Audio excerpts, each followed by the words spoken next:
Welcome to Tabletop Gaming with Juice. Today, I'm kind of doing a review. Well, I'm not kind of. I am doing a review of Unearthed Arcana, the Ranger class.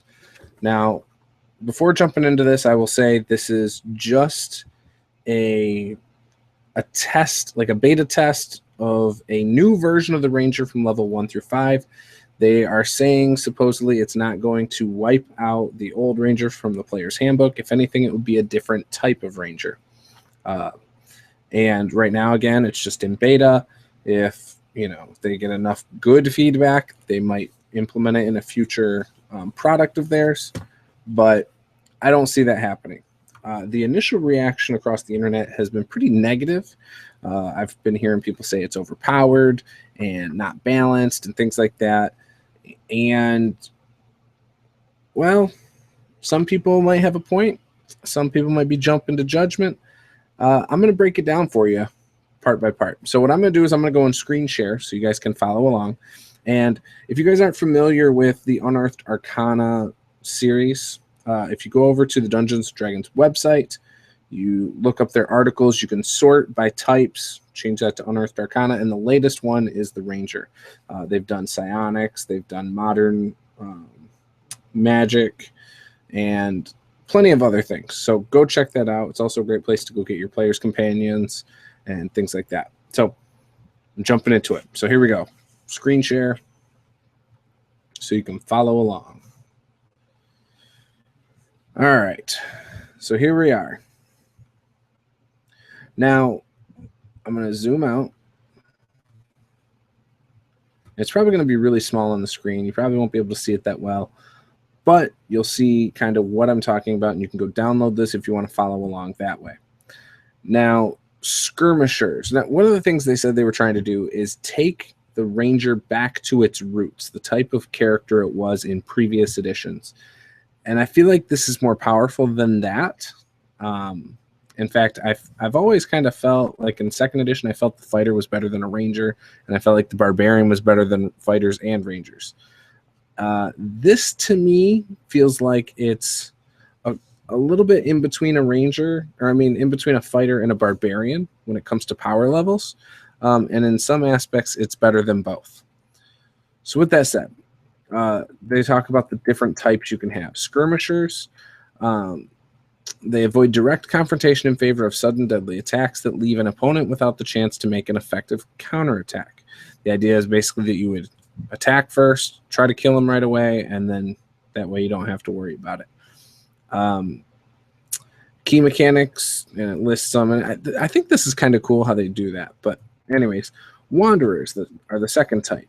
They're the ultimate survivors. They can wander a barren wilderness alone for months, living only on what they find. A group with a ranger has significantly easier time surviving in the wilds. Okay, so it's like a hunter and a gatherer kind of deal, but mostly somebody who can live off the land. Guardians. Rangers are champions of the natural world. They are typically good aligned, and their link to nature gives them supernatural abilities. They are the paladins of the forest. Why not just go do a paladin ancients if that's the case? It's kind of what it's saying it is right there. But anyways, so jumping into it, and again, they're telling you what their goals are with this and stuff. Class features. Now, the thing that stands out right off the bat that I've heard a lot of people talk about is the hit dice. 2d6 per ranger level. Already I can see people saying, wait, so do you get to delegate, like if you're first level, on short rest, can you roll 1d6 or do 2d6? Like I can see that question coming up. On top of that, I mean, this puts them on par with the barbarian, and it makes them technically better than a fighter when you look at hit dice. In fact, the only thing that would be better than them, depending on how you look at it, would be a barbarian. And the reason I say that is because a barbarian, you're more likely to roll a 12 than you would be likely to roll a 12 with this. Okay. So just thought that was kind of interesting. Hit points at first level, 12 plus con mod, which is pretty standard. Now, the hit points at higher levels, it says the average is 7. But if you have a D6, your average is 4 on the die. So it really should be 8 plus your con modifier. But 7 is fine. I mean, you're talking about 1 hit point. I guess that would be 20 over 20 levels, but anyways, or 19 over 20 levels. Armor, light armor and shield proficiency, simple weapons and martial weapons, and tools herbalism kit. Saving throws, dexterity and wisdom. Skills, you get 3 skills now as a ranger. So not only are you going to have really good hit dice, you're now going to have an herbalism kit and 3 skills instead of 2, which most classes in the player's handbook have 2. In fact, I don't think any have more than that except for maybe a bard and a rogue. Okay. I mean, I don't really care. I think it's fine, but I think I see where people are coming from saying this is too powerful. Equipment. The quick selection. The quick selection is actually pretty nice. You could do 2 short swords, 2 martial weapons. Doesn't restrict you in any way, shape, or form there. A martial weapon and a shield, Dungeoneer's pack or Explorer's pack, longbow, quiver, and 20 arrows, or a martial weapon. So again, those are pretty impressive, in my opinion. Then it goes the breakdown over 5 levels. And the first one you get to is, and I'm probably saying this wrong, ambuscade. And basically, to me, this is one of the most perfect ways to multi-class with the rogue. Because this is going to, especially if you're an assassin rogue, this combined with that is lethal. You strike first and strike hard. When you roll initiative, you gain a special turn that takes place before other creatures can act. On this turn, you can use your action to take either the attack or hide action. So you get a whole nother round before anybody else gets to go. Now think about that. If you pair that with the assassin ability, where if you get to attack before anybody else, it's an auto, and you have advantage. I think it's considered an auto crit. I have to look at the rule. I always mess it up off of memory. But yeah, that's just that paired with that is lethal. If more than one creature in an encounter has this feature, they all act first, yada, yada, yada. If they would normally be surprised at the start of an encounter, you are not surprised. So in other words, you basically can't be surprised. That's a huge deal. That's a feat. There's a feat that says you can't be surprised. The alert feat, there you go. It's basically built into that class. Natural explorer, fighting style. Skirmisher stealth. Beginning at 2nd level, you combine speed and stealth in combat to make yourself hard to pin down.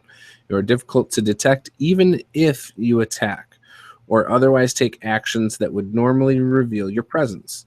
At the start of your turn, pick a creature you are hidden from. You remain hidden from that creature during your turn, regardless of your actions or the actions of other creatures. Hear that? Regardless of your actions or the actions of other creatures. So you are hidden automatically from a creature of your choice to start a turn, it's saying. As a bonus action at the end of your turn, you can make a dex stealth check to hide again if you fulfill the conditions needed to hide. So the conditions needed to hide would be, what, break line of sight? So basically you're getting that bonus action to hide just like a rogue gets. Otherwise, creatures are aware of you at the end of your turn. So in other words, though, at the start of your turn again next time, you could pick another creature and be hidden from them. That's what it sounds like to me. It's like auto hide on your turn throughout your turn, and then at the end of your turn you can roll to hide again, but you have to succeed against probably their passive perception unless they're actively looking for you. That's pretty lethal, especially if you think about that with an assassin. I'm just saying. And the fact that you would have advantage to attack almost every time based on that right there. In fact, you would, because why would you not choose a creature to be hidden from, especially if that's the one you're going to attack? I don't know. Spirit path. At 3rd level, you form a bond with a nature spirit, a companion forged by your link to the wild. This spirit companion protects you as you travel and watches your back in battle. You choose a ranger path that shapes your spirit companion and its magic, the guardian, the seeker, or the stalker.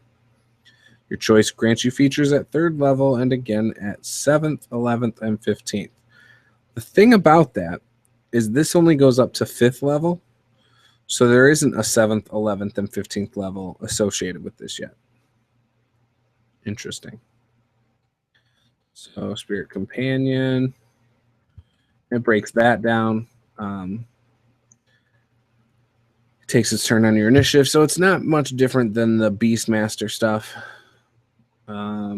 Ability score improvement, extra attack, ranger paths. So then it goes into the different ranger paths. And again, these ranger paths are from the spirit path, right?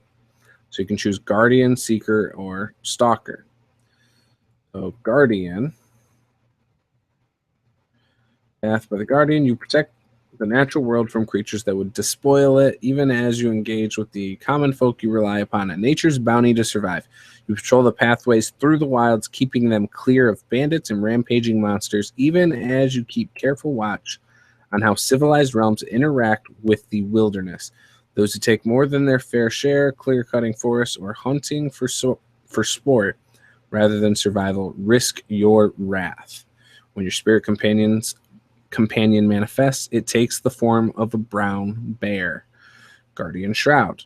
Your companion spirit helps to protect you and the creatures closest to you. As a bonus action, you invoke your spirit companion and choose yourself or an ally you can see. The chosen creature gains temporary hit points equal to 2d6 plus wisdom. So that's kind of cool. The fact that your spirit companion is a brown bear is kind of cool. And then the fact that you can give hit points to any of your allies is pretty awesome. Excuse me. Okay, Seeker.